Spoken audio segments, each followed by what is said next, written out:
Hello, કેમ છો friends? My profit point ચેનલમાં હું તમારું હાર્દિક સ્વાગત કરું છું.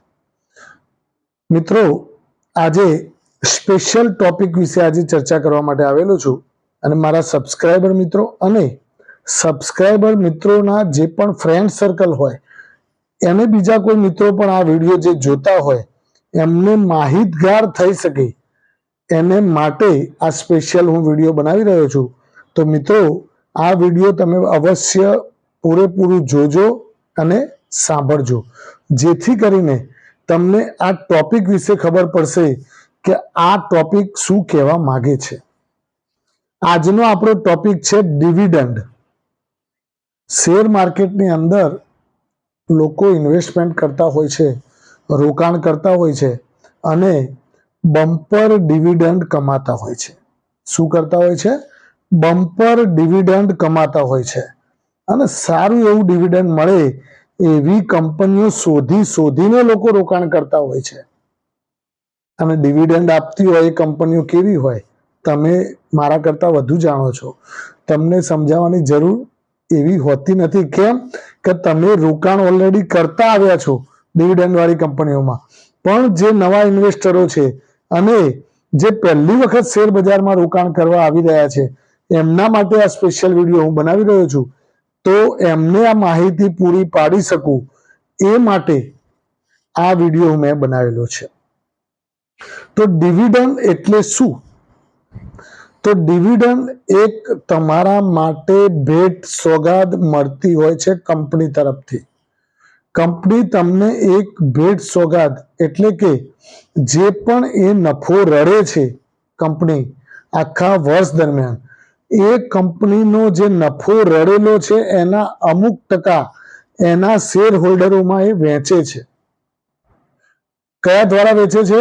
તો ડિવિડન્ડ દ્વારા એને વેચે છે કે ભાઈ મને ₹1,00,000 નફો થયો તો હું 50,000 મારા કંપનીના ગ્રોથ માટે રહેવા દઈશ અને ₹50,000 હું મારા શેર હોલ્ડરોમાં વેચી દઈશ.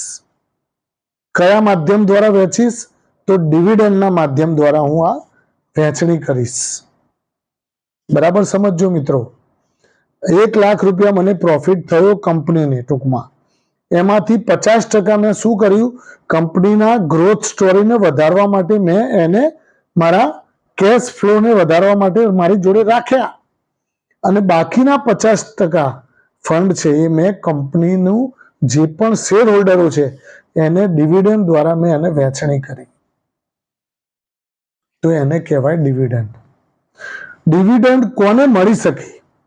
તો જેને પણ પોતાના ડીમેટ એકાઉન્ટમાં જે શેર પડેલા હોય એ કંપનીએ જાહેર કરેલું ડિવિડન્ડ એ કંપનીના શેર હોલ્ડર તરીકે જે તે ડીમેટ એકાઉન્ટમાં જે હોલ્ડર હોય એના ખાતામાં, એને જે કનેક્ટેડ બેંક ખાતું હોય એના બેંક ખાતામાં ડાયરેક્ટ કંપની એના બેંક ખાતામાં જે ડીમેટ એકાઉન્ટ જોડે જે પણ બેંક એકાઉન્ટ લિંક હોય એ બેંક એકાઉન્ટમાં એ કંપની ડાયરેક્ટ, દાખલા તરીકે એ જે પૈસા હોય એ ડાયરેક્ટ ખાતામાં નાખતી હોય છે ડિવિડન્ડ સ્વરૂપે.